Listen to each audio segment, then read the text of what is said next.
Olá pessoal, sejam bem-vindos aí ao primeiro seminário da Agroenergia Digital, promovido aí pela Universidade Federal do Tocantins. Meu nome é Aquilan Sampaio, sou mestrando aí do grupo, da Agroenergia. Primeiramente, eu gostaria de dar os parabéns e as boas-vindas.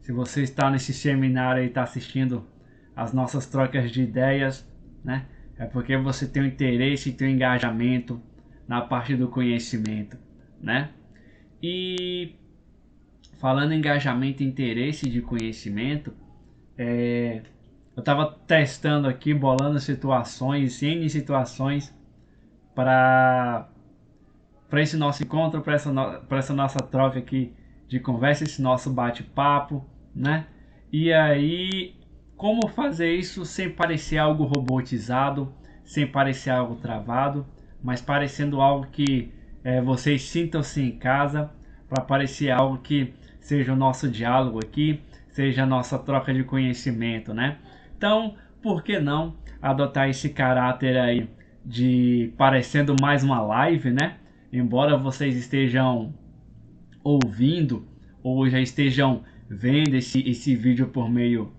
da plataforma aí que foi subido, Foi subido por meio digital anteriormente, Para que a gente possa estar discutindo aí na mesa sobre o assunto relevante que é pelo menos esse aqui, Que é a parte das redes neurais, correto? De antemão é isso. Eu espero que você sinta-se confortável nesses minutos aqui que a gente vai estar trocando bate-papo. Não se atente aqui à parte dos olhares, É óbvio que no encontro presencial é bem mais fácil, a gente está olhando ali nos rostinhos e aí tem interação, tem como a gente conversar, tem como a gente saber o que está acontecendo aí, tem como a gente perceber o clima. Aqui somos eu e você diretamente, embora o olhar não repare que a gente está olhando para ali, olhando para cá, olhando, mas estamos no mesmo barco e estamos aí. E o assunto relevante de hoje aí, como vocês viram, como está gravado, inclusive eu trouxe aqui uma troca de slides, umas imagens para a gente brincar depois, mas vamos lá, vou projetar algumas imagens aqui para a gente começar. E deve estar aparecendo, vai só daqui a pouquinho a gente começa a calibrar aqui, tá? Mas vai perdoando, tá bom? É só o início mesmo, já tudo se ajeita, tudo dá certo, essas novas tecnologias a gente vai dominando, E como vocês estão vendo aí, esse é o nosso assunto de discussão, Que é a aplicação das redes neurais no agro e suas possíveis evoluções, É um tema que vocês vão perceber que é gostoso pra caramba, é da hora, é massa. A gente vai conversar aqui sobre N e N situações em que as redes neurais podem aparecer e surgem no nosso dia e como elas podem interferenciar na nossa, digamos, um futuro que praticamente nesse mundo tecnológico, coisas de 1, 2, 3, 4 anos já dá um futuro totalmente diferente. Se a gente pegar aí o que a gente utilizava 5 anos atrás, já é praticamente defasado, E hoje a evolução continua acontecendo e essa evolução aparece sim no agro.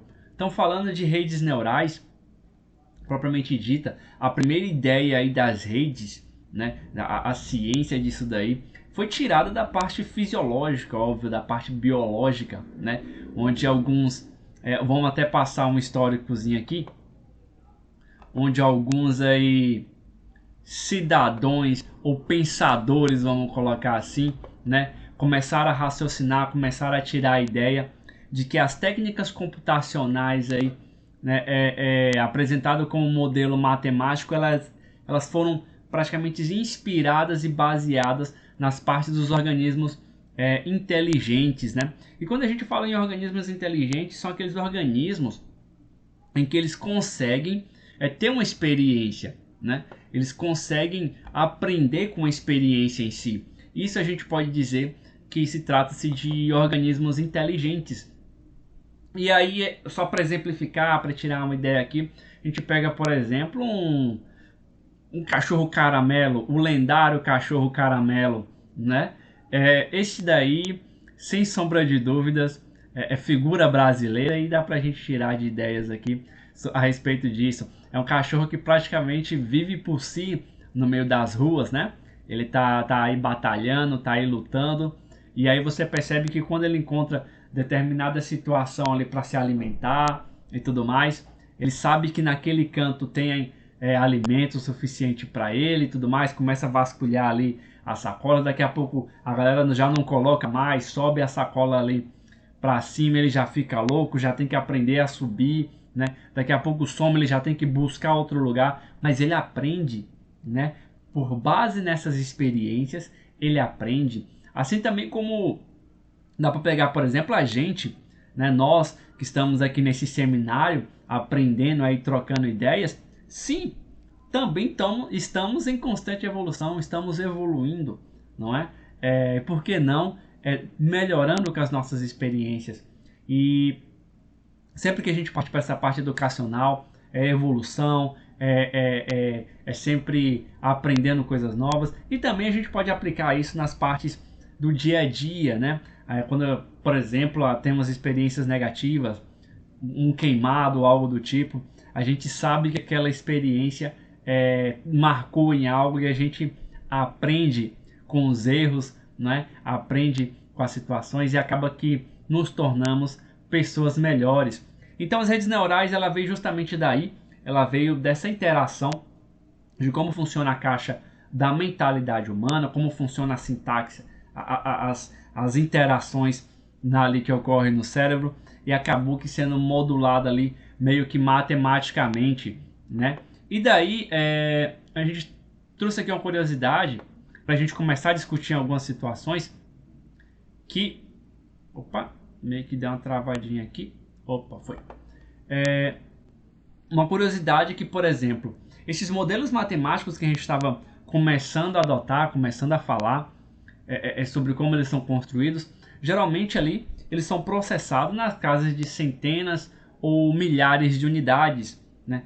E conforme a gente vai falar aqui no nosso seminário, vocês vão perceber que é um potencial absurdo, é um potencial incrível, é um potencial extremo diante das aplicações. Mas aí, diante dessas situações e tudo mais, eu trouxe aqui para a gente brincar e para a gente analisar a parte, por exemplo, de um mamífero, né? O cérebro de um mamífero pode ter muitos bilhões de neurônios, né? E quando a gente fala, quando empregamos os muito bilhões, não é um, não é dois, é muitos bilhões. Então, imagine a capacidade de uma ligação de um cérebro. É óbvio, com a medida que o tempo vai passando, as coisas, as modelagens matemáticas vão melhorando cada vez mais. Não só matemática, mas como as computacionais também vão evoluindo. Mas o homem é uma maravilha, né? O ser humano, vamos colocar assim, os seres inteligentes, os mamíferos, enfim, essa complexidade, a natureza aí trouxe pra gente aí uma obra de arte, né? Mas aí a gente vai ficar falando dessas situações, vamos ficar falando demais. E eu trouxe um outro presentinho aqui pra gente ver, que é, por exemplo, vocês devem estar vendo na tela aí uma modelagem, uma vista de um neurônio. E cara, que coisa bonita, não é? Que coisa da hora, que coisa massa. E a gente vê essas estruturas aí, onde existe aí uma complexidade de embaraçamentos, onde tem um processamento ali, um núcleo, né? Que praticamente processa. Esse processamento ele tem entradas, ele tem saídas, né? Muito bem específicas e como elas podem se comportar e como elas devem se comportar através das entradas e saídas, vamos colocar assim, input e outputs, é que se torna aí uma maravilha, uma alegria, né? Então veja que o assunto que a gente vai comentar aqui é um assunto de complexidade maravilhosa, complexidade incrível, né? Eu praticamente sou apaixonado por essas partes de modelagens e de situações computacionais, e também gosto e curto muito essa parte aí da biologia, né? Que é incrível como que as coisas se comportam, como que por meio das situações as coisas vão evoluindo, vão progredindo, tudo bem? E é isso mesmo, galera. Vai até desculpando aqui o script, mas o script é desse jeito mesmo. A gente vai conversando, vamos trocando ideia e eu espero que daqui a pouco, em breve possível, assim que você terminar de ver esse vídeo, a gente possa estar trocando uma ideia mais concisa e mais precisa ali na mesa, né? Mas por enquanto é isso. E no mais, voltando aqui para os nossos assuntos, as redes neurais, elas vieram aí praticamente para modificar e para determinar, para alterar, para quebrar paradigmas, vamos dizer assim. Vamos colocar nessa melhor sentença. Vocês não concordam comigo? Elas vieram, ou se não concordam, pode concordar daqui a pouco. Elas vieram para quebrar os paradigmas das partes aí das modelagens e das situações. E vocês devem estar pensando, poxa, que negócio da hora, um negócio que praticamente ali ele pode processar, ele pode se reinventar, ele pode se aprender, ele pode comportar como se fosse um neurônio, não é? A mesma estrutura biológica serviu de inspiração para a criação, e não esse tipo de situação foi começada e foi projetada na década de 40, e a galera acha que é algo super novo, né? É porque as aplicações e as situações que a gente tem, tanto de dados como algumas situações extras, acabaram que propiciando a divulgação do conhecimento. Mas, e também, lógico e óbvio, a evolução e o compartilhamento do mesmo, né? A gente percebe que conforme as evoluções foram passando aí da globalização, da informatização, as coisas foram melhorando para que o compartilhamento de ideias fosse mais bem divulgados, né? Enfim, sim, a gente estava falando dos históricos, né? E eu vou mostrar aqui para vocês que não é tão novo assim. O negócio não é tão novo. Então, quando a gente começa a ler aí, a gente percebe o que aí, ó? Que na década de 43, no ano de 1943, ó, o Warren McCulloch e o Warren Pitts praticamente criaram aí, fizeram a comparação do neurônio com o limite binário ou uma lógica booleana, né? Para quem não conhece aí e não está acostumado muito com a lógica booleana e nem a lógica binária, é aquele famoso 0 e 1, né? Então a lógica binária veio como 0 e 1, a lógica booleana veio como verdadeiro e falso, e ambos podem ser utilizados para tomadas de decisões em determinados algoritmos, né?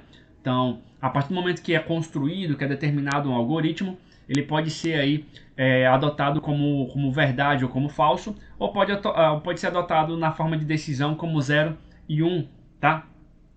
E esses pesquisadores aí, o Warren Pitts e o McCulloch, eles foram os primeiros aí a começar a modelar isso e desenhar uma situação parecida matematicamente com o que acontecia ali com a parte biológica, com a parte dos neurônios, né? E aí logo tempo depois a gente vemos aí o Frank Rosenblatt, né? Que ele reconhecido aí pelo desenvolvimento, é assim mesmo, galera, é ao vivo, a gente vai travando nas palavras, né? Mas quem não, né? E aí nesse momento também, tipo, a gente poderia estar confeccionando cortes e tudo mais, mas eu não vou cortar, vou deixar os erros aqui, até porque para fazer parte dessa parte humanizada, né, para não ficar aquela coisa robotizada, e a rede neural tem a ver com isso, então acho que se encaixa muito bem na proposta aqui da nossa apresentação, né? Onde é aprender conforme o feedback, é tomar a decisão conforme o feedback que entra e conforme as coisas vão andando. E a questão da adaptação, a questão de readaptar, reinventar ou reaprender, né? E voltando com o nosso slide, a gente percebe aqui que foi reconhecido o desenvolvimento do Perceptron, né? E esse Perceptron, nós vamos abordar daqui a pouco, nós vamos ver algumas estruturas, nós vamos ver algumas partes de como funcionam a rede neural. A gente vai perceber que foi o primeiro modelo, a primeira estrutura de como tudo aconteceu, né? Então aconteceu, foi desenhado um padrão, foi desenhado o processo e a partir daí começou a evolução das redes neurais. Então ali você já tinha como que funcionava, como que se interligava todas essas redes neurais com base tanto na parte biológica, mas agora já tinha-se uma propriedade matemática mais elaborada, mais afinca e também de processamento, né? E aí em 89 a gente pega pelo Yann LeCun, né, que no meio desenvolvimento da rede neural aí, da arquitetura, ele utilizou e disse que poderia ser utilizado para treinamentos de algoritmos, né? Treinamento de algoritmos. E aí onde entra um negócio estrondoso das redes neurais, e aí a gente começou a acompanhar da década de 40, né? Que viu ali o primeiro rabisco, né? As primeiras cognições, as primeiras ligações entre possíveis vamos dizer assim, relacionamentos matemáticos com os neurônios. E ali na década de 70 a gente já viu um desenho, uma estrutura, um processo ser formado, ser tomado. E na década de 80 nós vimos ali como essas redes já estavam trabalhando nos algoritmos, né? Agora tu pensa que coisa da hora e que coisa doida. Vamos pensar nessa situação, né? Vamos pensar só na viagem que isso é. Tu imagina escrever um código, né? Isso para qualquer ação, qualquer tomada de decisão. Vamos colocar aqui uma análise, por exemplo, análise de DNA, uma análise de um padrão, uma análise de um perfil de solo, qualquer coisa, um sistema que é adaptado para esse tipo de situações ou qualquer outras situações e N's do sistema real que poderia estar acontecendo na época, né, em desenvolvimento, já que nessa época aí, os algoritmos, eles comercialmente falando, eles estavam começando a tomar de conta, né, da indústria pelo fato da popularização dos computadores, né, antigamente era mais da parte militar ali, né, e aí você começa a ter esses algoritmos e acontecia situações de que para dar os updates, para dar os upgrades, você tinha que reconstruir algumas situações ou reconstruir aí a lógica deles, né? Reensiná-los a fazer, a melhor tomar decisão, reensinar ou reeducar eles para que ele tomasse a decisão conforme um novo sentido, conforme uma nova adaptação. Agora você imagina que louco o Yann descobriu ali, em que a partir disso o próprio algoritmo se reconstruir. Isso é muito doido, isso é muito viajado. Então, observe que a aplicação da rede neural já nessa situação ela era magnífica, magnífica. Ensinar o próprio algoritmo a se reconstruir com base nas suas percepções, com base nos seus, digamos assim, situações e experiências. Eu acho que alguns de vocês aqui já devem ter visto alguma situação semelhante, por exemplo, aquelas briguinhas de robôs, né? As lutas, né? Ou então as copas dos próprios robôs mesmo, que eles estão brincando ali com sensores, eles começam a andar de um lugar para outro, começam ali a topar na parede. Pronto, uma situação muito melhor, né? Vamos colocar aqui aqueles robôs de limpar a casa, né? Que nunca viu um daquele, né? E aí você larga ele no chão ali, ele começa a topar, ele começa a reconhecer, ele começa a distinguir o que é cadeira, começa a distinguir ali o que é tapete. E ali ele vai aprendendo conforme essas situações e vai retroalimentando a sua programação até descobrir como é que funciona a sua casa por inteiro.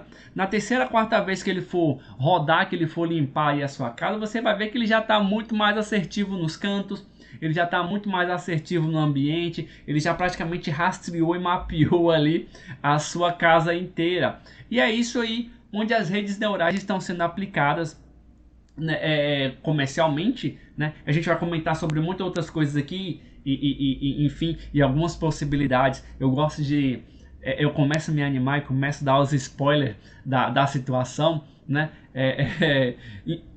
Somos assim mesmo, galera. A gente, quando é apaixonado, começa a quebrar o protocolo, né? Mas vou me segurar, vamos nos conter aqui sobre os spoilers, né? né? Mas imagina aí, vocês entenderam que louco, que massa que é a aplicação dessa rede neural. Mas aí você deve estar se perguntando, tá, ele pode reaprender, ele pode ensinar, ele pode readaptar conforme as experiências, mas como que é feito isso, né? Como que é feito isso? E daí, toda a estrutura neural ela é feita praticamente em camadas, né? E aí a gente pode ver que funciona como a seguinte parte.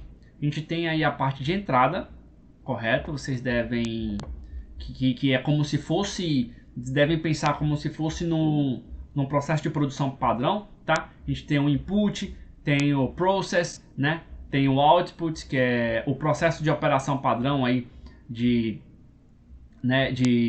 execuções. Então ali a gente tem a camada de entrada, onde os padrões, né, são apresentados à rede. Então essas entradas, esses inputs, vamos dizer assim, eles começam começa a entrar nessa rede, né? E aí passa por uma camada intermediária. Algumas eu coloquei aqui escondidas, né? Ou algumas literaturas podem adotar essas redes neurais como hidden, né? Que é de esconder, né? Escondidas, na verdade, né? Do inglês aí. E aí é onde feita a mágica, é onde feito o processamento, né? E esses processamentos eles podem ser feitos de conexões diversas. A gente vai ver, já vai ver um modelinho aqui de como funcionam essas interconexões. E a camada de saída é onde é entregada tanto a parte do resultado final, né? Como em algumas situações, em alguns tipos de redes neurais, a retroalimentação desse dado e aí continua o processamento, a entrada já vem diferente conforme a experiência que a rede neural passou e aí começa o reprocessamento da situação empregada, né?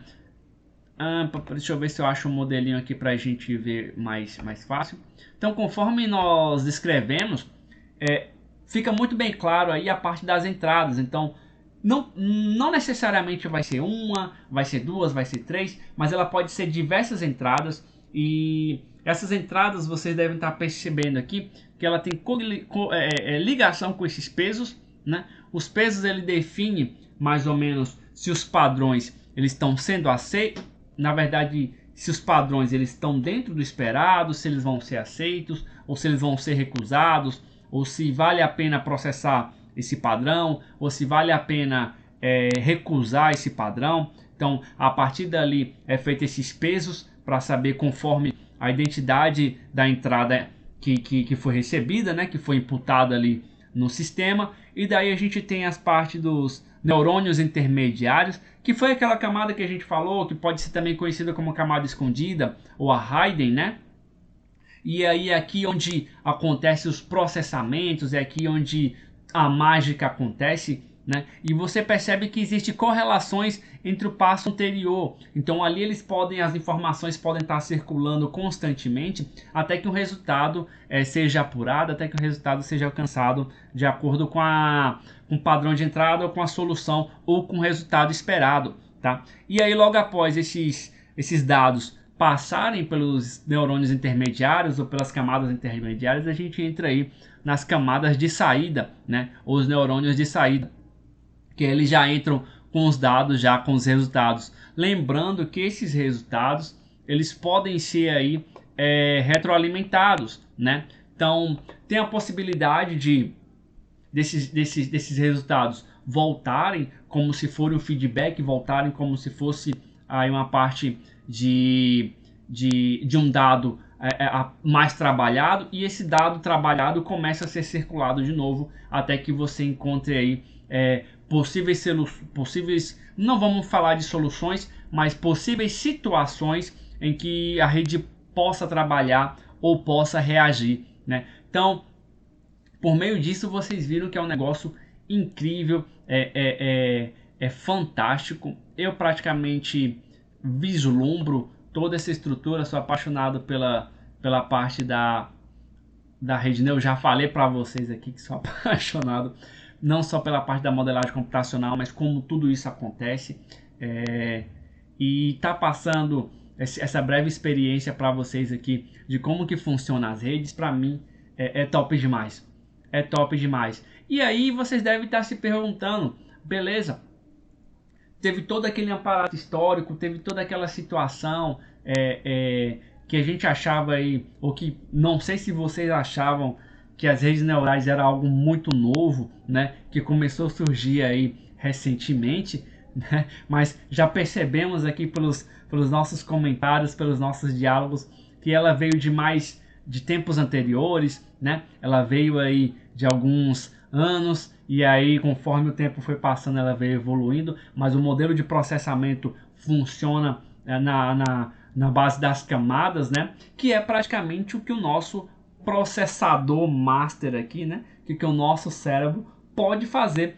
E aí a curiosidade ainda é válida, se as centenas e milhares de processamentos hoje pode fazer vamos dizer assim, esse resultado incrível, o que o nosso cérebro não é capaz de fazer? É muito neurônio.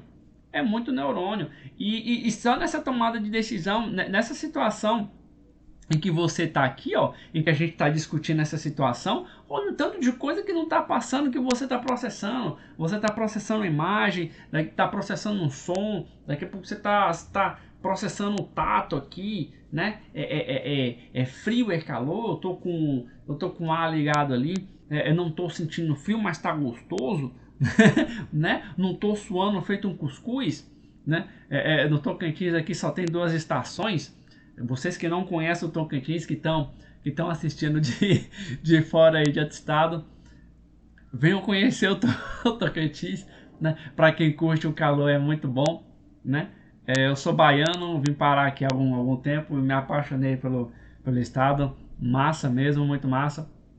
E por aí vai. Mas vamos deixar de delongas e vamos voltar ao que interessa, né? Vocês devem estar falando, tá, ele começou a tagarelar e não está falando o que interessa, onde as redes neurais são aplicadas atualmente. E se vocês não me interromperem, eu vou continuar falando. Né? A sorte da gente é que o professor não está aqui, que o professor também é apaixonado nas discussões das ideias, e aí seria um mais outro falando aqui, e acabaria que, inclusive, a gente tem um tempo pré-determinado, tá, pessoal? E com certeza esse tempo ele seria extrapolado facilmente, porque a troca de conhecimento é isso. Enquanto você está falando aqui, a gente está discutindo sobre a situação, e é isso aí. E vamos lá, vamos ao que interessa. Obrigado aí por escutar essa parte aí, que é das aplicações, né? Só para vocês verem aqui. Opa. Então, existem muitas aplicações aí a serem feitas, né? Primeiro a gente tem aí a parte dos acessos às informações e insights, que essa parte praticamente aí, ó, é uma das mais importantes quando se trata das redes neurais, tá? Já já a gente vai explicar o porquê que isso é tão importante, né?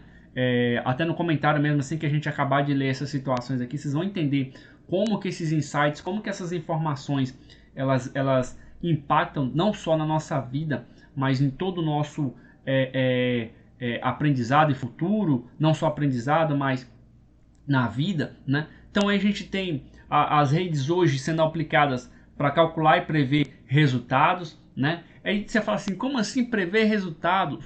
Como assim prever resultados? Ora, a partir do momento em que você tem determinados padrões, né? Vamos colocar assim, você tem alguns padrões sendo observados, e isso a gente vai colocar, por exemplo, a parte das bolsas de valores, né? As partes das ações, as partes, por exemplo, das criptomoedas, que são mercados aí que vão oscilando, né, conforme as negociações, compra e venda, e óbvio que tem outras coisas que fazem oscilar, como notícias, enfim, tudo mais. Não vem ao caso, né? Mas mesmo assim você percebe que existem padrões, existem tomadas de decisão que podem ser ali aprendidas. E aí você fala assim, tá, mas como assim calcular e prever? Você pode muito bem construir um robô automatizado, né? Vamos dizer que você entrou no mercado de operações aí, né?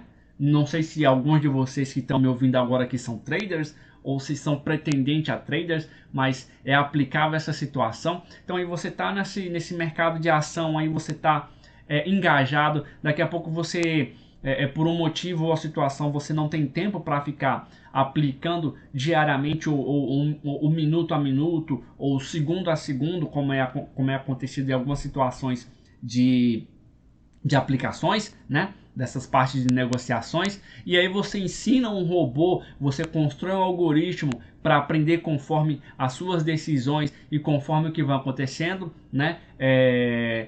Com determinadas entradas, e ele vai entendendo o que vai acontecendo com os processamentos, e aí daqui a pouco ele está tomando a decisão parecida com a sua, porque você está dando entrada, você está dando sinal para ele em que aquilo ele pode reaprender e o algoritmo pode mudar conforme a necessidade. Então, de tanto ele ver as entradas e conforme as situações, vamos dizer, a bolsa caiu e você é uma situação, a bolsa, o preço subiu de novo e você dá uma situação, dá uma entrada, e conforme esses cenários você vai mostrando as entradas para eles, o que acontece com isso?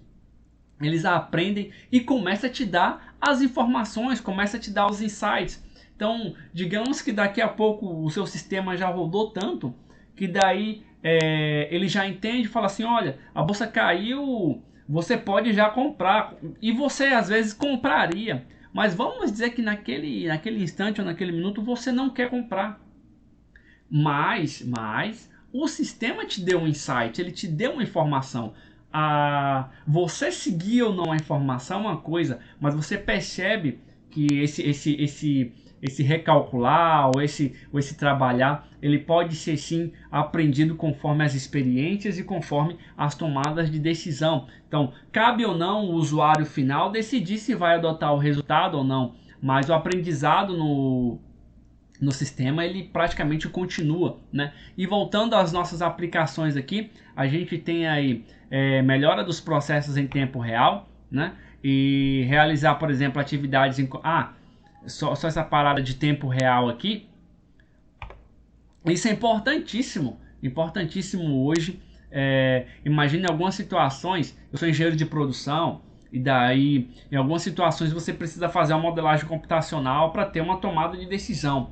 E às vezes você vai coletar dados e aí é uma coisa que pode demorar ali por um processo estocástico, demora dias ou semanas para você terminar de montar essa modelagem, terminar de montar esse modelo. E agora imagina você construir um algoritmo e deixar que ele mesmo faça conforme a situação. E você ensine para ele, óbvio, que eu não estou abordando todos os sistemas, toda a parte aqui das redes, porque é pouco tempo para a gente falar de muito, mas a gente está falando aqui algumas coisas. Mas imagina a situação, você ensinar para ele o que fazer com algumas determinadas situações. É óbvio que quando ocorrer ele vai tomar determinada situação, sendo que você não precisa modelar. Muitas vezes ele já vai modelar ali um melhor resultado e já vai aplicar. Em questão de instantes, questão de segundos, né? E isso aí é uma aplicação fenomenal. Outro lugar onde a rede está presente e tá arrebentando a boca do balão, vamos dizer assim, tá? E aí tem, por exemplo, outra aplicação muito comum utilizada hoje, que é a parte dos comandos de voz. Quem nunca brincou com a Siri, né? Quem nunca brincou com o Google aí, hoje a famosinha Alexa, né? Então ela praticamente entende o que você está falando aí, né? Entende os comandos que você aplica e às vezes aprende até com determinado usuário, né? Às vezes a Siri de um ou a Alexa aprende com determinada situação, determinado convívio com você, que já sabe mais ou menos o que você quer quando você fala aquele comando, e aí outra pessoa às vezes não vai falar o que quer, mas não vai chegar no mesmo resultado porque ela já aprendeu com aquele resultado padrão o que é a lógica da entrada, né? Aí a gente tem também algumas situações de reconhecimento por imagens, né? Quem nunca passou por aquela situação de, vamos colocar aqui, ir no site e aí dizer que não é um robô e começar a clicar e digitar 1, 2, 3 tal, ali também é um processamento em que as redes neurais pode trabalhar nesses reconhecimentos, né? E a gente tem ainda aí estudar e prever o comportamento do cliente. Quem nunca teve essa situação chata, né? Vamos colocar assim, com essas tomadas de dados e com toda a situação que a gente tem hoje aí no nosso sistema, né? Você falar, por exemplo, que eu quero comprar conversando na roda de amigos, que tá conversando, por exemplo, um assunto aleatório, jet ski, né? E daqui a pouco você tá usando o seu Instagram, tá usando alguma coisa lá, e daqui a pouco começa a aparecer comerciais. Fala assim, olha, talvez tenha um jet ski aqui que você vai gostar, né? Pense com carinho aqui no material que a gente tem para oferecer. E isso vem também da parte aí das redes neurais, que começa a aprender sobre o seu comportamento, começa a escutar determinadas ações, determinados comandos, que acaba que entendendo como que você funciona para te proporcionar, para te publicar algo mais dentro do contexto, né, da sua realidade aí. E aí a gente tem, por fim, e não menos importante, o Machine Learning, né? O Machine Learning. Esse daí é praticamente a cereja do bolo de qualquer rede neural, né? Antigamente a galera falava assim, que as máquinas jamais poderão substituir o homem, né? E por certo modo, sim, as máquinas, em algumas situações, elas não têm o tato, não tem um sentimento, né? Não tem aí a rede neural dela ainda não é capaz de interpretar toda essa situação, né? Todo esse ambiente externo que acontece aí para que seja favorecida a execução do trabalho. Mas pare e pense em como isso já foi imputado, em como o Machine Learning já foi imputado em algumas situações. Eu creio que algum de vocês aqui que estão assistindo esse seminário, e se ficou até agora, parabéns, cara, você é fenomenal, você é top, né? Espero ver você lá na mesa, né, para a gente discutir algumas coisas. E pare e pense, algumas situações a própria máquina já aprendeu ou aprende a lidar com aquela situação. É o caso de vir uma peça defeituosa ou uma peça virada, ela aprender a revirar para remontar, ou a peça ali, ou qualquer situação que venha acontecer, dela remover uma peça estragada e tudo mais. Então isso acontece conforme as experiências dela, e conforme essas experiências vão passando ou vão acumulando, ela vai melhorando o seu desempenho como máquina, né? E aí as máquinas hoje, óbvio, com o Machine Learning, estão estrondando, né? A indústria passou de ser 4.0, vamos colocar assim. E falando de 4.0 e falando de indústria, é normal a gente falar que algumas situações, né? Opa, vou pegar aqui. Em algumas situações, o agro aí ficou, digamos, vamos colocar aqui algumas situações, ficou na imaginação de que a tecnologia é feita através de drones, né? Ou através de sensoriamentos, ou através de mapeamentos. E passou de longe disso, né? Passou de muito longe disso. Hoje, algumas situações do agronegócio, a gente pode colocar aqui, ela já chegou a tecnologias de solo, as tecnologias de distribuições de água, não só distribuições, mas todo o manejo ali do recurso hídrico, né, para o solo e também para a parte climática, a parte de precipitações, né, as partes, vamos dizer assim, de nevadas, geadas. Isso depende de secas, isso depende de cada região que está concentrada. E Não só isso, eu vou até colocar uma imagem aqui para a gente exemplificar, para ficar mais fácil de vocês entenderem o que a gente está querendo discutir aqui, né? Opa, deixa eu ver aqui.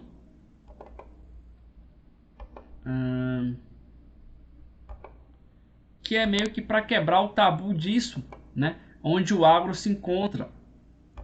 E aí, por exemplo, eu trouxe uma imagem aqui que é, mas aí é o drone que está sendo operado, mas sim, o drone ele já é realidade. Hoje o drone já consegue bater herbicida, né? Já consegue fazer um mapeamento de sensoriamento, né, de solo, como vocês estão vendo aí. Então, existem já essas situações aplicadas em campo, mas e se eu falar para vocês que está melhorando, né? Que está praticamente em evolução. E eu vou até pegar uma outra foto aqui para vocês verem que não é só isso, né? E vocês imaginam, poxa, mas observa toda essa camada que a gente tem de análise, né? Não sei se vocês conseguem perceber aí, tem as manchas, né? Mais amarelinha, mais verde, que indica aí alguns dados topográficos. A gente tem algumas manchas ali de dados climáticos, hídricos, né? A gente tem ali perto do trator ali a disseminação do GPS, como que isso pode acontecer. E hoje isso é realidade no agro, né? Então, o agro ele passou há muito tempo de ser adotado de tecnologias em que deixou de ser só sensores e deixou de ser só esses processos situacionais, né? E passou por um macro. Então, o agro hoje ele está com uma porrada de soluções ou de N soluções e que cabe muito mais. Cabe muito mais. Então imagine se você aí, conforme a gente acabou de passar aqui algumas imagens para exemplificar isso, imagine um drone desse aprendendo sozinho o que ele tem que, medir, né? É aí onde entra a rede neural, é aí onde entra o machine learning, né? Imagina um drone desse, você solta ele praticamente, fala assim, deixa o algoritmo dele liberto e ele já identificar a praga, né? Já identifica ali que tipo é a praga, já puxa ali no sistema qual que é o herbicida necessário, o outro drone já vem, já passa o herbicida, né? E aí a gente começa em outras situações de produtividade, então a gente vem aí em situações, a máquina colheitadeira que vem a colher, né? Que vem a calcular e reimaginar como que está funcionando a produtividade, que a produtividade está ultrapassando, não está ultrapassando, o tempo que vai demorar, como modificar o trabalho, né? E aí a gente tem N situações que é, por exemplo, a parte de solo, né? Você vai começar um plantio novo e aí você pega ali a amostragem do solo, então que insumos utilizar para corrigir o melhor solo sobre determinada situação. Então eu vou colocar mais fosfato, eu vou colocar mais nitrogênio. Isso com base nos dados que já foram tabulados, que já foram imputados aí com determinadas situações semelhantes. Então imagina que loucura o agro não pode chegar, não é? A que ponto a gente não pode ir com as partes das redes neurais com o agro, né? Então imagina aí, independente da situação, vamos até colocar no macro Brasil, independente da situação onde está sendo empregada aí, pegar a região sul, região norte, região nordeste, e você pega essa parte da produtividade, a soja se comporta melhor em tal situação devido a isso, isso e isso. Então se você for plantar a soja no sul, atente-se a determinadas correções e tal. E isso foram os insights que a gente falou, isso são as entradas. Cabe ou não o usuário final decidir se vai adotar os insights, né? Cabe ou não o usuário final decidir se vai adotar, mas os insights estão ali oferecidos e sendo melhorados a cada segundo. E ainda vou tentar mostrar um exemplo aqui para vocês e ver que é inimaginável o cenário de aplicações. Isso, galera, eu comecei a acelerar aqui porque vi que o tempo estava estourando, né? Se vocês não me falam que o tempo está estourando, eu vou continuar falando. E aí a gente vai passar de horas e horas aqui comentando sobre as redes neurais, não só redes neurais, mas como as aplicações e as situações. e infelizmente a gente tem tempo pré-determinado, né, para subir o vídeo aqui, para depois a gente comentar, mas não esqueçam de estar lá na mesa lá para a gente comentar legal sobre esse assunto, né? E finalizando aqui eu vou mostrar um exemplo para vocês em que pode ser sim aplicada essa situação, né? Deixa eu só achar aqui para a gente comentar. Imagine-se nessa seguinte situação. Vamos colocar que você possa ser um investidor da vida, né? E daí eu coloquei aqui um armazém padrão, tá? Óbvio, não tem muita situação adversa e tudo mais, mas imagine essa situação desse armazém e aí chega um caminhão com determinado grão, né? E eu não falei que grão é este. Vocês estão entendendo o que eu estou falando? Eu não falei que grão é esse, né? E daí o caminhão me chega, né? O caminhão me chega para depositar aqui, para transferir aí o seu conteúdo. Daqui a pouco ele transfere e ele já sabe o que é, né? Conforme os padrões, ele sabe reconhecer o sistema, sabe, não vamos colocar a palavra sistema, vamos colocar aí um modelo, né? A rede neural, ela consegue detectar se é milho, se é soja, né? Se é arroz, né? O que seja, ela vai reconhecer porque ela consegue reconhecer os padrões de imagem, os padrões de peso, os padrões de genética, enfim. Falando em genética, vamos dizer que ele reconheceu ali que você depositou uma soja, você consegue pegar a amostragem, já te dá se a soja é boa, a que condição a soja foi criada, né? Criada ou foi plantada, os índices climáticos, isso tudo é possível por meio dos insights, né? Então você tem como trabalhar as experiências, redes e armazenando esses dados conforme essas operações e te dando esses insights, te dando essas entradas e melhorando cada vez mais conforme o tempo. E imagina essa situação aí desses grãos, né, sendo tabulados geneticamente. Imagina que louco ainda na armazenagem aí desses grãos, né? Vamos pensar nesse sentido aí, conforme ele já descobriu o que está acontecendo, o que é a genética, como essa genética se comporta. Então ele já sabe o nível de umidade, ele já sabe a temperatura que tem que armazenar, o nível de volume, como retirar. É uma porrada de N insights que pode ser gerado, né? Para que venha se surtir o melhor efeito aí, para tanto econômico, né? Para investimentos e viabilidades. E ainda pode ser melhor, pode ser muito melhor. Eu estou falando disso no micro.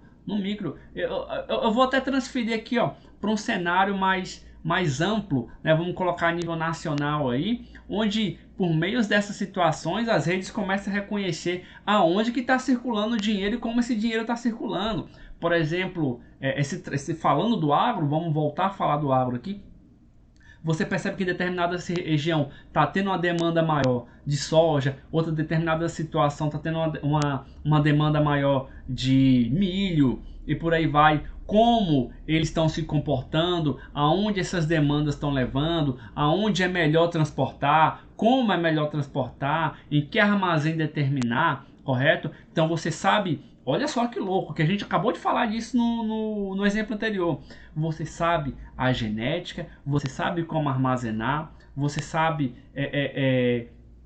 todos os padrões necessários para produzir aquele tipo de produto e você decide, por exemplo, com esses insights investir ou não. Então você fala assim, olha, esse padrão genético aí, com determinada condição climática que vai ter, vai estourar a produção. E se vai estourar a produção, vai demandar armazém. Eu vou colocar um armazém naquele local que eu sei que é favorável para aquela determinada situação e eu não vou gastar dinheiro com determinado armazém. Eu vou gastar dinheiro com um armazém responsável por secar aquela condição de grão ou N variáveis possíveis, né, para que o dinheiro seja melhor recolhido. Então você consegue ter informação de ponta, informações precisas, tanto para a parte científica, para a parte educacional, para a parte tecnológica, quanto para a parte comercial. Então um mundo de infinidades aí que pode ser abordado das redes neurais, né, e suas aplicações no agro aí.